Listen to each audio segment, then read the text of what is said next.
자, 이번은 강제집행과 보선처분 강의는 마지막 시간입니다. 요 마지막 강의를 하고 그 다음 동영상은 과제에 대한 해설 동영상이 될 겁니다. 마지막으로 이제 채권, 금전채권의 현금화, 이 금전채권의 현금화라는 이야기는 A가 B에 대해서 금전채권이 있고 B가 C에 대해서 예금채권, 금전채권을 갖고 있다.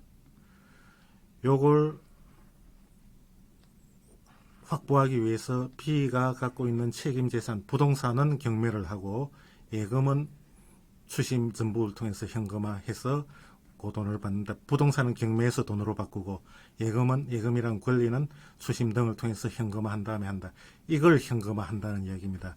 여기 채권, 금전채권의 현금화라는 것은 집행 목적물인 이 채권의 현금화 그 이야기입니다.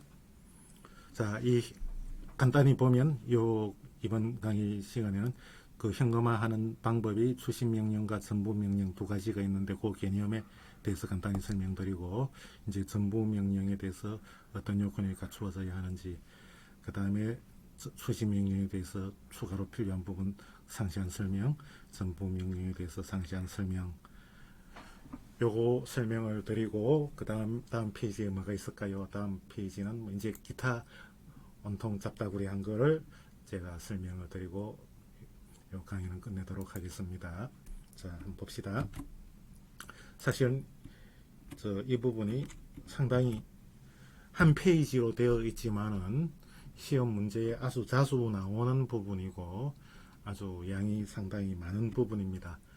이 부분은 제가 뭐 그냥 말로 다 설명하기 위해서 제목은 이렇게 간단하게 해놨습니다. 자, 추심명령과 전부명령의 개념에 대해서 먼저 한번 살펴보겠습니다. 현금화라 그랬습니다. A, B, C 제3채무자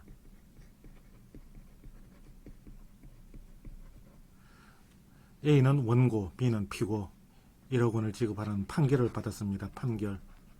이게 집행채권이죠.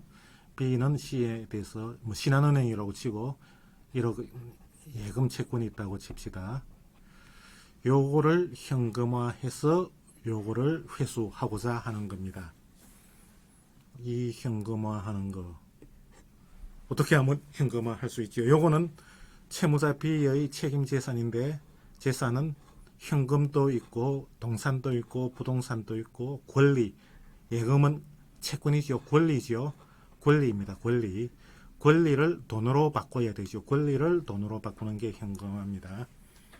내가 신한은행에 1억 원 예금, 저축예금 아무 데나 인출할 수 있는 저축예금 채권이 있다. 이 채권 권리에서 만족할 게 아니라 이제 내 현금이 지폐가 필요해서 현금화해야 되겠다. 권리를 돈으로 현금으로 바꿔야 되겠다. 어떻게 하죠?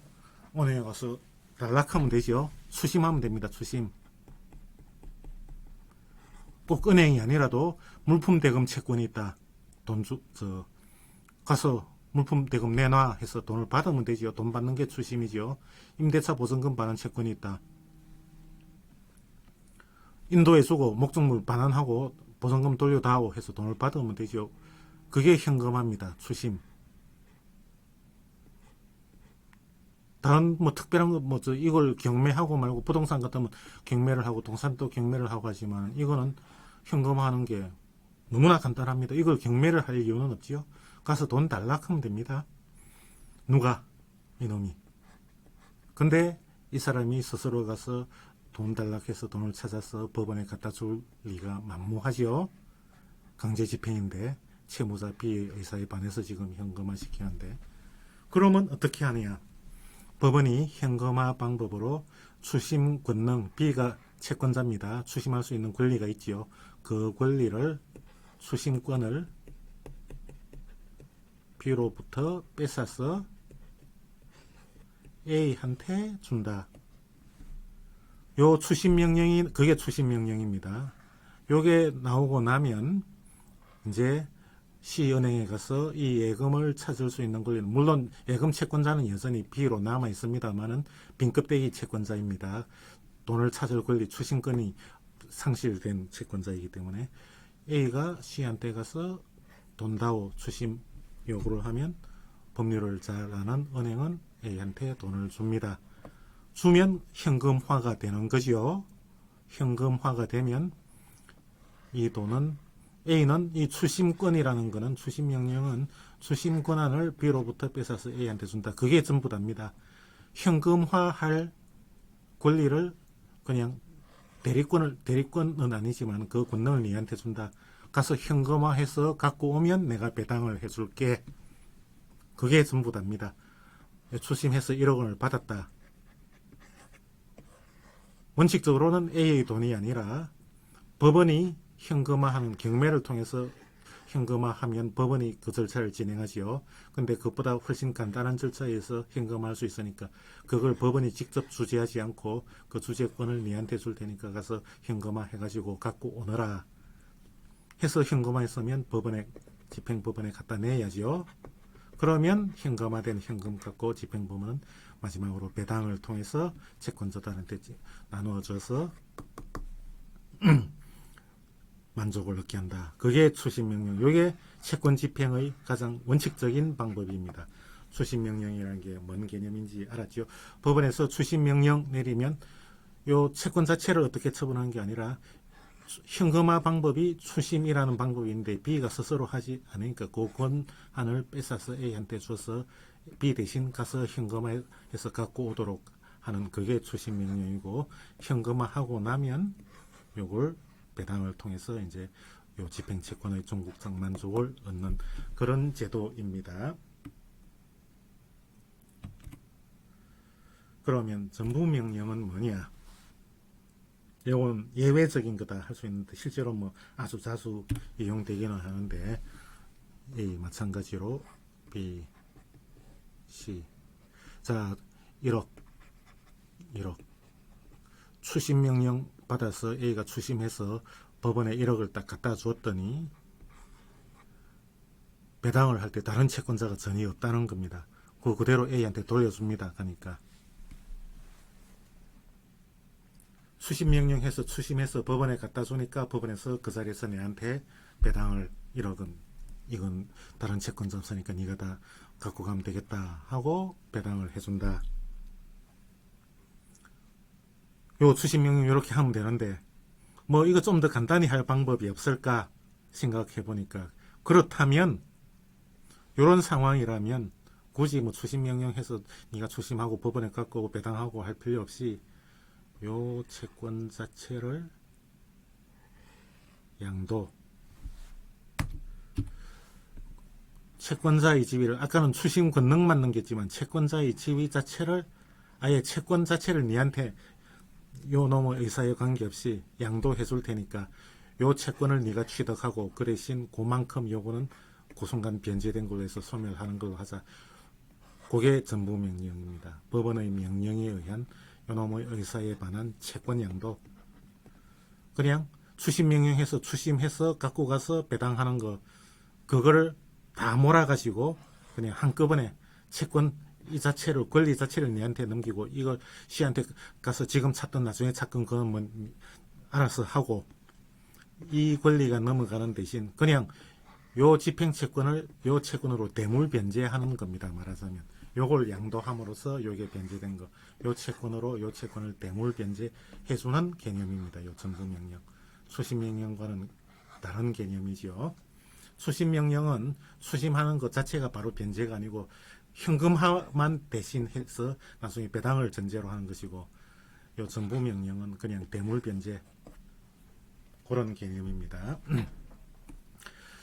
따라서 전부명령은 추심명령을 할 것이냐 전부명령을 할 것이냐는 어떻게 하느냐, 법원이 정해주는 게 아니고 채권자가 원하는 대로 신청하는 대로 해줍니다.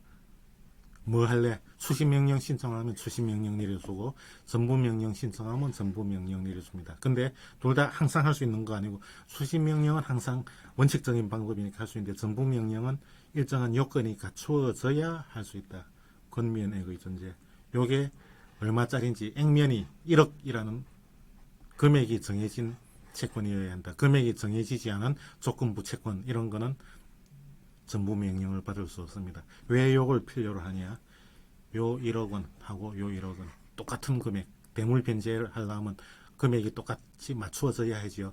요 금액만큼 요게 변제된 것으로 계산을 해야 되기 때문에 이 계산이 안 되면 이게 액면이 없으면 이게 얼마 변제된 건지 계산할 방법이 없지요.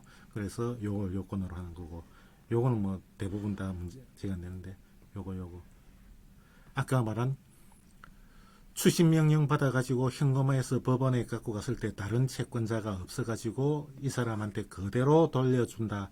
압류의 경합이 없다. 다른 채권자가 없다.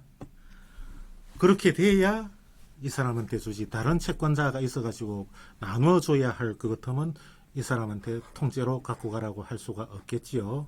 요게 실질적인 전부명령의 반드시 필요한 요건입니다. 이 압류의 경합이라는 게 무엇이냐 하면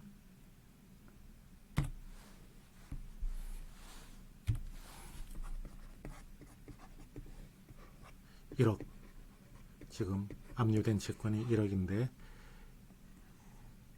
A가 압류 가압류도 포함입니다. 뭐 이게 항상 A2가 또 압류 A3가 압류 뭐 압류의 경합이라는 거는 최소한 나 말고 다른 사람 압류 한 사람 이상이 있다. 1. A 이외의 압류자가 있다. 가압류 포함 압류권자가 있다. 2. 각 압류권자의 압류금액 요 각 압류권자가 B에 대해서 가지는 채권권자의 채권 합계액이 요것보다 1원이라도 초과해야 한다. 이 세 사람이 있더라도 1억 원인데 나는 5천만 원, 3천만 원, 1천만 원. 세 사람이 압류해서도 요거는 다 만족을 받아갈 수 있습니다. 경합이 아닙니다. 복수라도. 왜냐? 1억 범위 내이기 때문에 전부 다 만족을 얻을 수 있기 때문에 요거 내 통째로 5천만 원치 통째로 내가 그냥 갖고 갈래 해도 A2, A3의 권리에 아무 영향을 미치지 않습니다. 근데 그게 아니고 3천, 5천, 3천, 3천, 1억 천이 됐단 말입니다. A, B, A1, A2, A3 전부 다 합하니까 1억 천인데 1억밖에 없다. 누군가 부족하게 갖고 가야 되죠. 이때가 압류의 경합이라는 겁니다. 정확하게 1억이다. 5천, 3천, 2천 이것도 압류의 경합이 아닙니다. 요거 다 합하면 1억 1원 될 때부터 압류의 경합입니다. 이렇게 압류의 경합이 되면 전액 만족을 받을 수 없는 상황이기 때문에 이 전부 명령은 통째로 다 요 사람이 전액 만족을 얻는 걸 전제로 하는 겁니다. 근데 압류 경험이 있으면 이 사람한테 우선적인 만족을 주면 안 되지요. 그래서 요걸 요건으로 하는 겁니다. 여기 이제 압류 명령 추심 명령의 기본 개념과 그 요건에 대해서 설명을 드렸고 이제 추심 명령에 대해서 한번 살펴봅시다.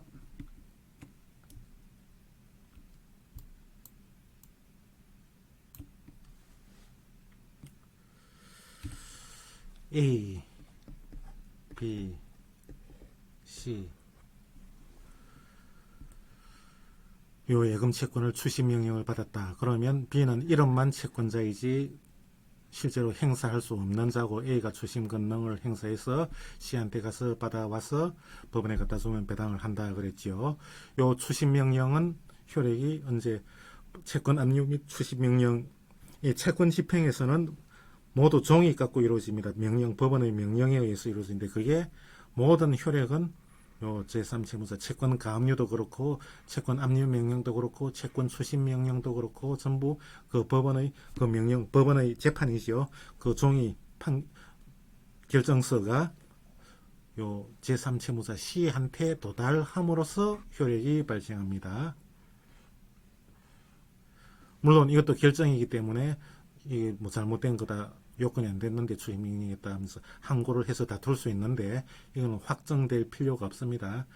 불복해서 즉시 항고를 통해서 항고를 하더라도 추심권은 넘어가 버립니다. 송달됨으로써 확정이 안 돼도 전부명령은 나중에 보면 확정될 효력이 있는데 이 추심명령은 송달만 되면 아직 확정 안 되더라도 B는 더 이상 이 채권에 대해서 1억 원 예금 채권에 대해서 추심권을 행사하지 못하고 요 송달됨으로써 추심권은 그냥 넘어가 버리는 겁니다. 그럼 A는 추심권을 어떻게 행사하느냐? 가서 달락하면 주면 받으면 됩니다. 안 주면 소송을 하면 됩니다. 추심금 소송 A가 시의상대로. 제3채무자의 지위. C의 입장에서는 B한테 뭐 행사할 항변권이 있었다. B를 대신해서 A가 왔다. 여전히 그 항변권 행사할 수 있습니다. 이 추심명령에 의해서 C의 지위가 약화돼 불리하게 돼서는 안 되겠지요. 그래서 할 수 있고, 자, 임의로 단락하면 주면 되는데 안 주면 추심금 소송을 한다. 소송. 요건 사실 뭐냐? 자, A가 B한테 채권이 있다는 것은 판결, 집행권한이 있었기 때문에 판결에서 공인을 받은 겁니다. B가 C한테 대해서 예금 1억 원의 예금 채권이 있는지 없는지는 공인될 필요가 없이 그냥 A가 이 채권이 B가 C에 대한 이 채권이 있다라고 해서 법원에 압류 및 추심명령 신청을 하면 법원에서는 이게 있는지 없는지를 따지지 않고 원고가 신청한 대로 그냥 명령을 내려줍니다. 이게 있으면 요 효력이 있는 것이고 A가 잘못 알고 있었던 겁니다. 실제로는 예금했다가 다 찾아갖고 없었는데 아직 있는 걸로 알고 추심명령했다. 그러면 법원에서는 뭐 이게 있는지 없는지 공시가 안 되기 때문에 확인할 필요도 없고 없으면 이게 무효인 겁니다. 따라서 이 채권 집행에 있어서 채권 가압류, 채권 압류, 채권 추심, 채권 전부 이런 모든 명령은 그 집행 목적물인 피압류 채권, 이 채권이 반드시 있을 것을 밝혀서 법원에서 이런 결정을 해주는 게 아닙니다. 있든 없든 법원은 신경을 쓰지 않습니다. A가 이게 있다라고 주장하면서 가압류해 주십시오. 추심명령 해다오, 전부명령 해다오 하면 그냥 요구하는 대로 다 해줍니다. 없으면 무효인 겁니다. 그 위험 부담은 전부 A가 안고 법원에서는 이게 존재하는지 여부를 심리를 하지 않습니다. 그래서 추심명령이 발령되었다고 해서 B가 C에 대해서 가지는 채권 이 존재가 공인된 게 아닙니다. 그건 전혀 별개의 문제입니다. 전부명령도 마찬가지고 채권 가압류도 마찬가지입니다. 아까 가압류 효력과 관련해서 A가 가압류 해놓고 제3채 먼저 가압류했는데 그 이후에 C가 B한테 변제를 해버리고 또 다른 채권자 A2가 이 채권을 가압류했을 때 법원은 가압류 결정을 내려주는데 이미 소멸해서 없는 채권 가압류이기 때문에 효력이 없다 그랬지요. 그게 바로 이겁니다. 이 채권이 존재하는지 여부를 법원은 가압류 결정, 추심명령, 전부명령이 내릴 때 심사하지 않고 그 명령이 내렸다 해서 이게 존재한다는 걸 확인하는 효력이 있는 것도 전혀 아닙니다. 그 말은 자 이제 추심명령을 받아서 갔더니 주더라. 그거는 있다는 이야기입니다. 그래서 주면 되는데 안 주면 추심금 소송을 해야 되죠. 추심금 소송은 뭐냐? 이 채권의 존재가 공인된 게 아니기 때문에 B가 원고가 돼서 C 상대로 소송을 한다고 할 때 B가 예금 청구 소송 B가 원고가 돼서 C 요 요건 사실이 있지요. 또는 이게 예금일 수도 있고 손배금일 수도 있고 부당이득금일 수도 있고 하여간 뭐 물품 대금일 수도 있고 대금일 수도 있고 어떤 뭐 다양한 어떤 형태든 금전 채권이라는 거 아닙니까? 그 금전 채권의 성립에 필요한 요건 사실이 있지요. B가 원고가 돼서 C 상대로 요 소송을 제기하면 요 요건 사실을 다 B가 주장하고 입증을 해야 되지요. A가 수신권 소송을 제기한다고 해서 그게 완화될 이유는 없습니다. 똑같이 B가 원고가 돼서 C를 상대로 소송한다고 할 때 주장 입증해야 할 요건 사실 다 A가 주장 입증해야 추심금 소송에서 이길 수 있습니다. 플러스 추심명령 발령 및 제3 채무자한테 송달. 요게 추심명령의 요건사실이라는 겁니다. 나중에 설명드리겠지만 전부명령도 마찬가지입니다. 전부명령은 B가 C에 대한 가지는 채권을 A한테 양도가 되어버린 거죠. 채권이 양도인 겁니다. 양수금 소송하고 똑같습니다. B가 C를 상대로 소송을 했을 때 필요한 요건사실 플러스 전부됐다. 전부명령 및 송달 및 확정. 그게 요건사실입니다. 전부금. 요게 B가 이 집행 절차가 아니고 B가 A한테 채권 양도를 했다.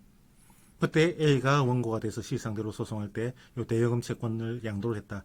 양도했다고 해서 B의 C에 대한 대여금 채권이 존재가 증명되는 건 아니죠. A가 C 상대로 양수금 소송할 때는 B가 원고가 돼서 C 상대로 소송할 때 필요한 요건사실 플러스 양도 플러스 양도 통지. 이게 요건사실이죠.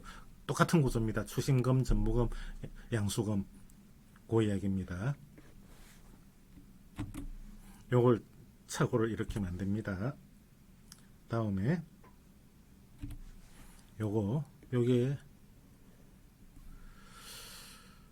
과제 9번인가 10번인가 나와 있고 작년에 이걸 했는데 이번에 제가 이걸 보면서 했더니 금년 변시 사례형 문제 요게 딱 그대로 나왔더라고요.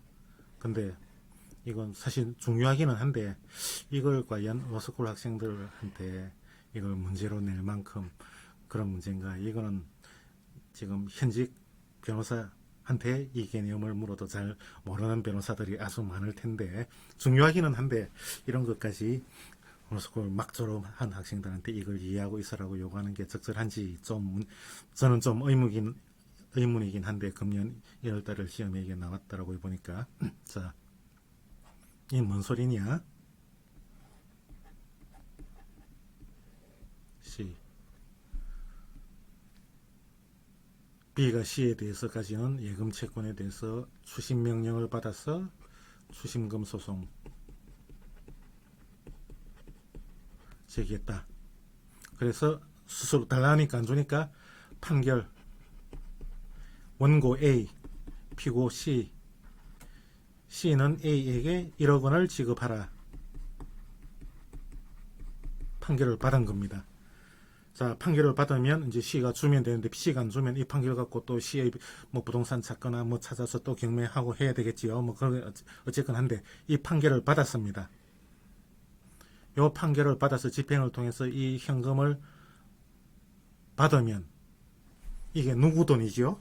아까 추심 명령이 뭐라 그랬죠? 현금화의 대행자의 지위에 불과하다 그랬죠. 받으면 그 돈을 법원에 갖다 주어서 B에 대한 다른 채권자 고객에 대해서 이미 압류를 했거나 한 사람들 사이에 순위에 따라 나누어 가져야 한다. A의 자금이 아니라 그랬죠. 현금화의 대행 B에 대한 요 채권에 대해서 뭐 압류를 하거나 권리를 확보한 다른 채권자 A2, A3, B에 대한 채권자들한테 배당이 되어야 할 자금이지 A의 자금은 아니다 그랬습니다. 이 판결을 받아서 해도 요 판결을 받았는데 하여간 명목상으로는 채권자 A, 채무자 C 1억 원이라는 판결금 채권이 생겼죠. A에 대한 채권자 갑이 요걸 피보전 채권으로 해서 A가 C에 대해서 가지는 이 1억 원의 추심금 채권 요거를 가압류한다. 그래서 가압류 결정을 받았다. 이 가압류 결정이 효력이 있냐? 이거는 효력이 없다. 왜 효력이 없냐? 명목상 판결상으로는 A 채권자, C 채무자 돼 있지만 A는 진짜 채권자가 아니죠. 채권은 여전히 B 것이고 추심권을 갖고 있는 추심 권능을 가진 자에 불과합니다. 그리고 이 돈은 A의 돈이 아니죠. B의 재산으로서 A, A2, A3가 나누어 가져야 될 돈이죠. 요 배당을 해서 나누어 가져야 될 돈인데 A 돈인 것처럼 해가지고 A 채권자 갑이 이거에 대해서 이거는 효력이 없다라는 이야기입니다. 다음 고개 판결이 있습니다. 저 과제에 나와 있기 때문에 요 대위 소송에서도 마찬가지인데 아마 과제에 내드린 거 9번, 10번이 요걸 겁니다. 다음에 그러면 요 판결금에 대해서 판결 추심금 판결을 받았다. A1, A2, A3는 여기에 가압류를 해놨더란 말이지. 나중에 한 배당을 하는데 그걸 모르고 있던 A4라는 B에 대한 또 다른 채권자가 알고 봤더니 이 채권이 있었네. 나도 이거 가압류를 해야 되겠는데 봤더니 이미 추심 명령을 받아서 이 판결까지 채권자 A, 채무자 C 이렇게 돼 있는데 이 채권이 이렇게 돼 버렸네. 자, 나는 이놈한테는 채권이 없습니다. 이 사람한테 채권을 갖고 있을 뿐입니다. 그럼 나는 어떻게 해야 되느냐? 이렇게 되어 있지만은 채무자 B, 제3채무자 C 해서 요거에 대해서 이미 추심금으로 판결까지 났지만 이게 없어지기 전에는 요걸 다시 가압류 신청해서 여기에 발을 끼울 수 있다. 요 판결까지 났어도 그런 판례가 있습니다. 과세 9에서 설명을 드리겠습니다. 그런 구조가 되는 이유는 이 판결이라는 게 실제로는 채권자 A, 채무자 C 되어 있지만 이게 진짜 채권자가 아니고 추심 권능자에 불과하고 채권자는 여전히 이놈이고 그리고 이 돈은 A의 돈이 아니고 B의 자산으로 편입돼서 B에 대한 채권자들이 나누어 가져야 될 그런 현금화 과정에 있는 판결에 불과하기 때문에 그런 이론이 나오는 겁니다.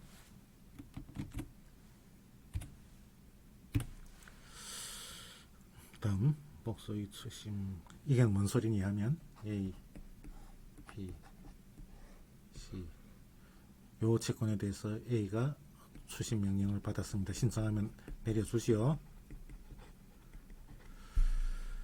그랬더니 요 채권을 있는 걸 알고 있는 뒤늦게 발견한 B에 대한 또 다른 채권자 A2가 나도 요거 압류하고 추심 명령 나도 내한테도 추심권을 다오 해서 추심 명령을 신청한다.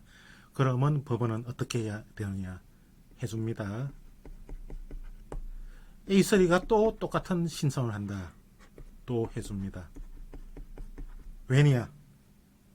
심부름꾼, 현금화 대행자 한 놈보다 두 놈, 세 놈이 있으면 부지런한 놈이 많이 생기겠죠. 누구든 A가 추심 명령 받아서 추심해서 하던 B, A2가 추심 명령 받아서 하던 A3가 추심 명령 하건 A1, A2, A3 누구든지 추심하면 그건 다 법원에 갖고 가야 됩니다. 집행법원에 배당자금으로. 그래서 추심권자가 아무리 많이 생겨도 불합리하지가 않죠. 이 현금화가 빨리 되는 촉진되는 효과가 있죠. 그래서 복소의 추심 명령 얼마든지 가능하다는 얘기입니다. 요건. 그러면 C 입장에서는 A도 추심권자, A2도 추심권자, A3도 추심권자 안 주고 있으니까 이놈도 소송하고 이놈도 소송하고 이놈도 소송하고 자 어느 놈한테 줘야 할 것이냐 A는 C는 아무한테나 줘도 면책이 된다. 이 채무의 소멸 이게 소멸한다. 이놈한테 줘도 소멸, 이놈한테 줘도 소멸, 이놈한테 줘도 소멸. 왜냐? 아까 말한 것처럼 어느 놈한테 주건 이 사람한테 다 주던 이 사람한테 절반 주고 4분의 1 주고 4분의 1 주건 이 사람한테 다 주건 누구한테 주던 전국적으로 그 돈은 흘러 우리나라에 내리는 비는 한반도에 내리는 비는 전부 태평양에 모이듯이 어디에 변제를 하건 그 돈은 전국적으로 유리로 모이게 되기 때문에 똑같은 효과를 발생한다. 그래서 아무한테나 줘버려도 면책이 된다. 그 얘기입니다. 그게 결국 이 추심이라는 게 권리를 넘겨오는 게 아니고 현금화의 대행권에 불과하고 전국적으로 이렇게 넘어가는 구조이기 때문에 그런 결론이 이른다. 그 얘기입니다. 다음 추심 후의 절차 A, B, C 추심 명령을 받아서 이미 변제를 받건 추심금 소송을 통해서 판결을 통해서 받건 1억 원을 회수를 했단 말입니다. A. 그러면 아까 이때까지 제가 말씀드린 이건 이제 법원에 갖고 가야 된다는데 그건 원칙이 그렇다는 이야기고 요 추심할 때까지 요 채권에 대해서 A 말고는 다른 압류권자가 없다. 권리를 행사하는 자가 아무도 없다. 그때는 그냥 추심했습니다 하고 신고만 하고 법원에 안 갖다 주고 인마이 포켓 해버리면 됩니다. 만약에 다른 압류권자가 있거나 권리 행사하는 자, 배당 요구를 하거나 해서 요 채권에 대해서 배당을 받아갈 지위가 있는 생긴자가 이 사람 외에 누군가가 있으면 그때는 인마이 포켓이 아니고 원칙으로 돌아가서 공탁, 법원에 내는 걸 공탁의 방법으로 법원에 냅니다. 공탁한 다음에 요렇게 해서 공탁했습니다 라고 법원에 신고를 해야 됩니다. 요게 원칙적인 방법이고, 다른 게 경합이 없을 때 권리자가 요 하나뿐일 때 예외적으로 요걸 생략하고 요거를 그냥 공탁 안 하고 그냥 서류 하나 딱 내서 신고를 하는 걸로 가름할 수 있다, 그런 겁니다. 요게 됐건 요게 신고를 함으로써 B에 대한 다른 채권자가 더 이상 여기에 발을 붙이지 못하는 배당 요구의 종기가 요때다. 이건 뭐 배당 요구 종기 개념이 여러분 아직 익숙치 않을 것이기 때문에 막 그냥 대략 그 정도로만 이해를 하십시오. 그렇게 이해를 하면 됩니다. 수심. 다음에 여기에 빠뜨렸네. 아주 중요한데,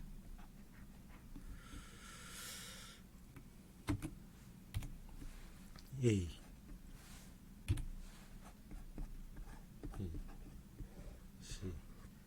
1억. 여기 판결이죠. 집행채권이라 그럽니다. 1번 집행채권, 2번 집행목적물인 집행목적물. 집행목적물은 부동산, 채권 등이 있죠. 채무자 갖고 있는 재산입니다. 자, 해서 요거는 어떻게 되느냐. C가 A한테 변제, 이게 이미 변제일 수도 있고 판결에 의해서 변제일 수도 있고, 그러면 A는 법원 공탁, 배당을 통해 법원 A 배당. 요 순서, 시간 순서가 이렇게 되지요. 자, 요 순서로 이루어지는데, 물론 그 A 말고는 다른 권리자가 없으면 요게 생략되고 그냥 수심 신고만 하면 된다 그랬는데, 이 원칙적인 이 절차를 따라가 보자면 요렇게 되면 요때 무슨 효과가 생기냐. 2번 요게 소멸하는 겁니다. 이게 변제 A한테 변제했지만 B한테 변제한 거하고 똑같은 겁니다. 변제로 인한 소멸 효과가 생긴다. 확정적으로 소멸되어 버리는 겁니다. 변제지요. 요거는 소멸되지만은 요거는 아직 돈을 받은 바가 없죠. A가 물론 추심 신고만 해서 다른 권리자가 없어서 추심 신고하고 그걸로 확정적으로 종결되면 그 순간 이것도 배당을 받은 거하고 똑같은 거기 때문에 일도 소멸하겠지만, 이런 관계에서는 요게 먼저 소멸하고 요때 1번 소멸,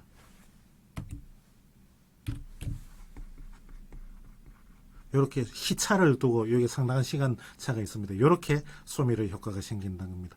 그리고 요거는 변제한 그 전액이 생기고, 요거는 얼마 전부 다를 내가 배당받으면 다 생길되고 딱 얼마만큼 배당받은 만큼 금액만큼만 소멸의 효과가 생긴다. 실컷 추심해가지고 법원에 갖다 줬는데 우선 뭐 임금 채권자 등등 우선 변제권자가 해서 그놈이 다 받아가고 나는 한 푼도 못 받았다. 헛수고한 겁니다. 이거 소멸 안 합니다. 내가 배당을 못 받으면 배당받은 만큼만 소멸한다. 그 구조입니다. 이게 아주 중요한 의미를 갖고 있는데, 그게 무슨 의미이냐 하면, 자, 추심금 명령을 받아서 이 채권은 존재한다 말입니다. 추심금 소송을 해서 판결까지 받았는데 알고 봤더니 이놈이 빈털터리더라. 재산이 하나도 없더라. 무자력. 채권은 있는데 현금화 될 가능성이 없는 겁니다. 가치가 없는 채권입니다. 이때 어떻게 되느냐. 이유유하를 막론하고 요거는 언제 소멸하냐. 요게 현실적으로 변제돼서 내 손에 돈이 들어와야 들어온 만큼만 소멸하고, 그 이전에는 이건 절대 소멸하지 않습니다. 이놈의 무자력에 대한 위험 부담을 A가 전혀 지지 않습니다. 무자력이면 이게 이 효과가 발생 안 하겠죠. 발생 안 하면 수신 명령 받았어도 요거는 여전히 남아 있고 수신 명령 받은 만큼 이게 소멸한 효과가 없기 때문에 1억이 그대로 보존됩니다. 요 단계 이상까지는. 예, 무자력이라 깡통이구나 하면 비소유 또 다른 재산 뭐 부동산 찾아서 똑같은 1억 전에 깎고 새로 집행을 하면 되는 겁니다. 이 위험 부담이 전혀 없다라는 겁니다. 반대로 곧 설명드리겠지만 전부 명령은 이렇게 채권이 넘어가 버리면 넘어가는 순간 요게 소멸한 효과가 발생하기 때문에 이게 깡통이라도 요게 다시 살아나지 않는다. 이놈의 무자력 부담을 채권자, 집행채권자가 전부 부담을 해야 된다. 혼자 다 먹을 수 있는 대신 무자력이면 그 위험 부담을 내가 다 떠나야 한다. 그래서 아까 말했죠. 추심명령 할 거냐 전부 명령 할 거냐 채권자가 선택할 수 있다고 그랬습니다. 선택하는 대로 해준다. 그 얘기입니다. 채권자가 그걸 딱 살펴가지고 선택을 해야 되는 겁니다. 추심명령과 관련해서 마지막으로 이것도 뭐 중요한 전원 합의체 판결이 있어서 제가 볼 때 뭐 그래 중요한 것 같지는 않은데 전원 합의체 판결이 있고 그게 시험 선택형 같은데 자주 나오기 때문에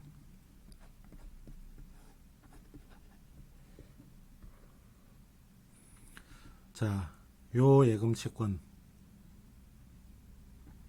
채권자가 B입니다. 추심명령 예를 들면 추심권이 A로 넘어가고 B는 명목상 채권자고 추심권능이 A한테 넘어간다. 자, 요 채권을 소를 제기할 때 B가 원고가 돼서 C 상대로 예금 청구 소송, A가 C 상대로 추심금 소송, 금 청구 소송. 어떻게 해야 되느냐? 일단 추심 명령이 안 난 상태에서는 이거는 있을 수가 없고 요거만 있겠지요. 요거는 뭐 가장 기본적인 형태니까 이게 뭐 적법한 소송으로 진행되고 있는데 그 도중에 추심 명령이 나왔다. 추심권이 뺏겨 버린 겁니다. 그 순간 이 소송은 부적법한 소송이 되고 요 소송만 A만이 소송을 할 수 있는 정당한 권리자가 되는 겁니다. 왜 부적법하게 되느냐? 당사자 적격이 없다. 부적법 같으면 소송 요건을 갖추지 못했다. 소송 요건은 법원에 관한 요건, 당사자에 관한 요건, 소송물에 관한 요건 뭐 등등 여러 가지 있는데 소송물에 관해서는 뭐 소위 이게 어떻고 저떻고 해서인데 당사자에 관한 요건으로서 당사자 적격이 있지요. 당사자 적격은 주로 형성소송에서 문제가 되지 이행소송에서는 당사자 적격이 문제되는 경우가 없습니다. 왜냐? 내가 권리자라고 주장하면 그놈이 그냥 원고가 되는 겁니다. 권리자라고 주장하는 놈으로부터 피고로 의무자라고 지적된 놈은 그냥 피고가 되는 겁니다. 당사자 적격이 문제가 없습니다. 원고가 소장에 의무자라고 권리자라고 원고, 의무자라고 피고라고 적어 놓으면 그놈이 바로 당사자가 될 자격이 있기 때문에 이행소송에서는 당사자 적격이 문제될 경우는 없는데 1. 원고 이행소송에서 원고 적격이 문제되는 딱 두 가지 더 있는지는 모르겠는데 여러분은 뭐 두 가지뿐이다 생각하면 됩니다. 요 경우 추심명령이 내려졌을 때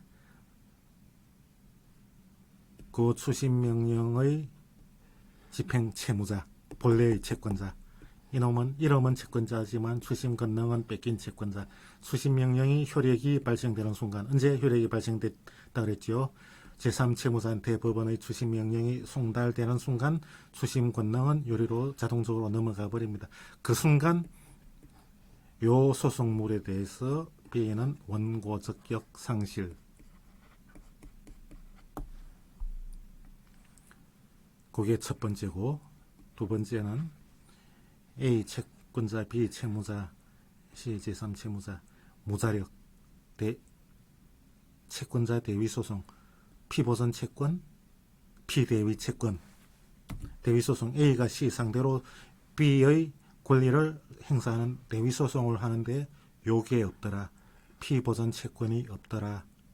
그러면 각하된다 그러죠. 왜 각하냐? 당사자 적격이 없다 그럽니다. 요게 당사자 적격의 요건이라 그러죠.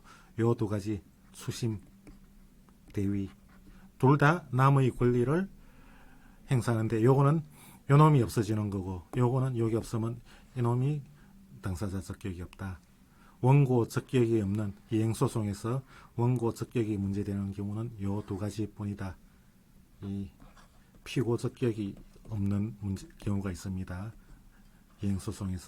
이행소송에서는 피고로 지목된 놈이 무조건 피고 적격이 있다 그랬는데 유일하게 피고로 지정되었음에도 불구하고 의무자로 지정되었음에도 불구하고 피고 적격이 없는 거 말소 등기 소송에서 등기부에 이름이 없는 자를 피고로 잡았을 때 그건 피고 적격이 없다. 이해가 되죠?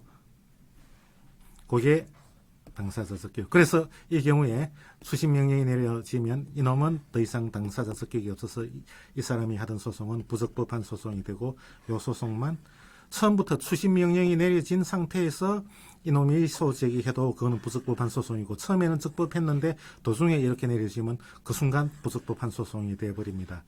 이렇게 했을 때 이제 A가 정당한 당사자 적격자가 됐으니까 A가 C 상대로 또 소송을 제기하게 되겠지요. 그러면 이거나 소송물은 똑같은 겁니다. 동일한 소송물에 대해서 두 개의 소송이 제기되어 있습니다. 중복소송이죠. 중복소송에서는 무조건 어느 게 먼저 소제기됐냐에 따라 앞에 게 적법하고 뒤에 거는 부적법하다 그럽니다. 앞에 게 소 자체가 부적법한 소송이라도 요 소송 계속이 해소되기 전에는 뒤에 거는 무조건 중복소송이 돼서 부적법하다 그럽니다. 근데 유일하게 요 경우에만 동일한 소송물에 대해서 두 개의 소송이 있는데 요 경우에는 요게 중복소송이 아니라서 요거는 적법한 소송이라 그럽니다. 추심소송에서 왜 그래 특별한 취급을 하는지 모르겠는데 요게 다수 의견과 반대 의견 아주 첨예하게 나뉘는데 저는 뭐 다수 의견에 좀 동의하기 어려운데 하여간 저는 합의체 판결이 그렇게 되어 있습니다. 이상으로 추심명령에 대해서 설명을 다 드렸고 이제 전부명령에 대해서 살펴보도록 합시다. 전부명령 한, 둘, 셋, 네 줄밖에 없네요. 더군다나 요거는 전부명령의 네 번째 줄은 전부명령의 특이한 그것도 아닙니다. 요 세 가지 뿐입니다.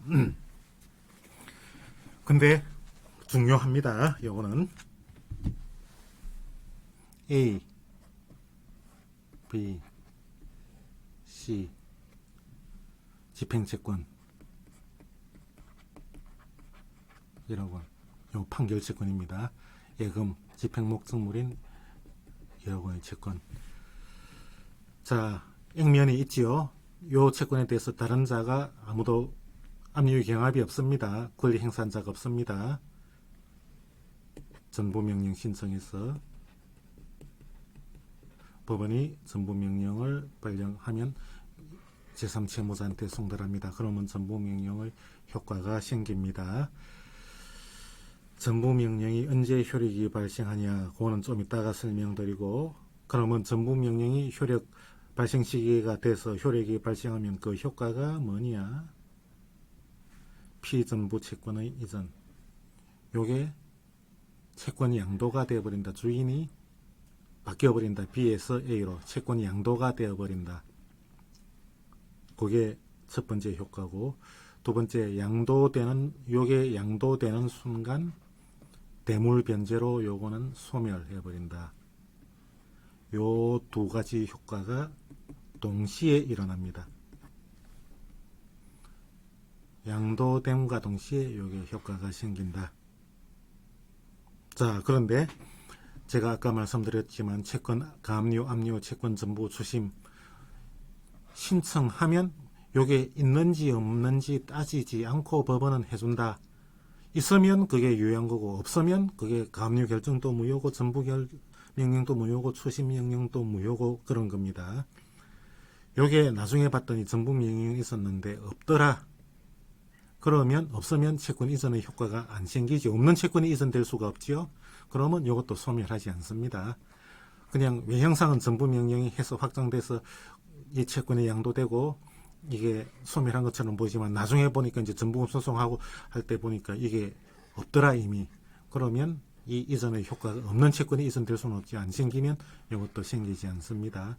전부 명령 했는데 있기는 있는데 나중에 봤더니 이게 압류의 경합이 돼서 다른 권리자가 이미 가압류해 놓은 게 있더라. 그래서 독식할 수 없더라. 전부 명령 효과가 없더라. 그러면 마찬가지로 이 효과가 안 생기고 이 효과도 안 생깁니다.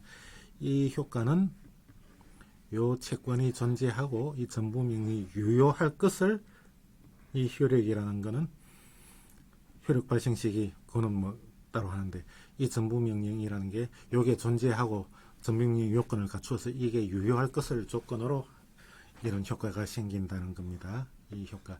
여기서 이 효과가 동시에 생긴다라는 거는 이제 아까도 한번 설명을 드렸지만 이게 부존재하면 이 효과가 안 생기지만 이 채권이 존재하면 이 효과가 생겨버립니다. 이놈이 무자력이 돼도 이게 다시 살아나지 않는다라는 말입니다. 이게 무자력인 걸 모르고 이게 전부 명령을 했다. 채권은 존재하긴 했다. 그러면 이게 이전되고 이게 소멸되기 때문에 멀쩡한 채권을 부실 채권으로 A가 나서서 바꿔버린 그 무자력 위험을 A가 전적으로 부담하고 그 대신 그런데 그러면 왜 이렇게 하냐? 전부 명령은 일정한 요게 실제로 요 송달됨으로써 넘어가 버리기 때문에 아까 추심 명령은 추심권은 넘어가지만 실제로 현금화돼서 손에 들어오기 해서 법원에 신고하기 전까지는 B에 대한 다른 채권자 A2, A3, A4가 계속 거기에 숟가락을 놓을 수 있는 시간이 한참 뒤까지 배당 요구 종기라는 게 도래할 때까지 한참 뒤까지 다른 채권자들이 거기에 참가할 수 있습니다. 그래서 혼자 먹을 수 있는 기회가 아주 줄어듭니다. 그 대신 전부 명령은 요게 딱 송달됨으로써 그 이상 딱 넘어가 버리기 때문에 B에 대한 또 다른 채권자 A3, A2 이런 사람들이 이 채권에 대해서 숟가락을 얹을 수 없는 배당 요구 종기가 확 앞으로 당겨져 버립니다. 그렇기 때문에 그 장점 때문에 전부 명령을 할 이익이 있고 한편으로는 요게 무자력 위험 부담 때문에 전부 명령을 꺼리는 그게 있고 그래서 채권자가 어느 걸 할 것이냐는 채권자가 그걸 모두 고려해가지고 선택을 해야 된다. 이게 제3채무자가 대한민국 같은 무조건 전부 명령해야 되겠지요. 대한민국이 무자력 상태가 되지는 않겠지요. 그게 아니고 이게 개인이고 내가 확신할 수 없다 그러면 대부분 추심 명령으로 합니다. 일반적으로.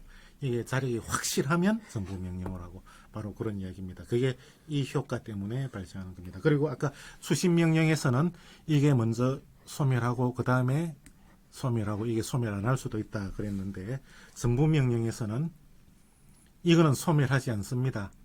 이전이 될 뿐입니다.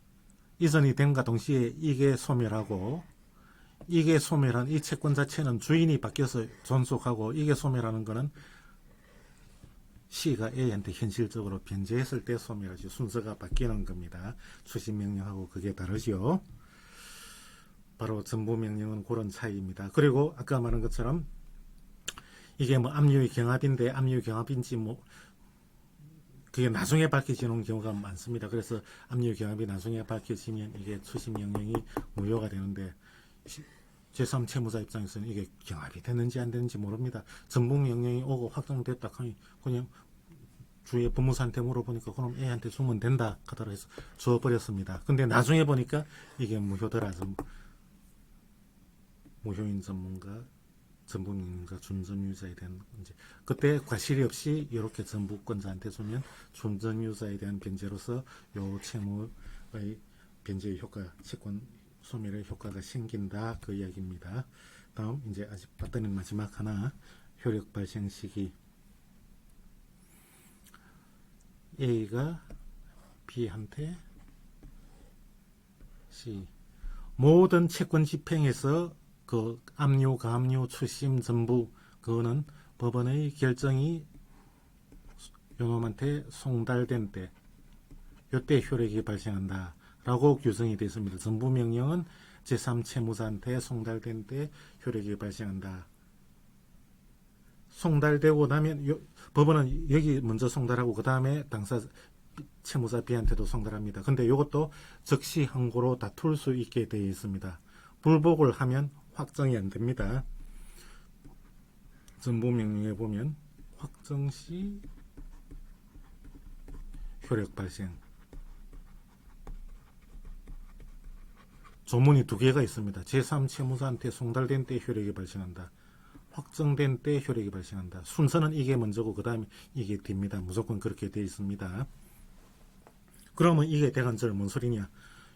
요 효력 발생이라는 건 요 효력이 발생하는 시점을 말하는 겁니다.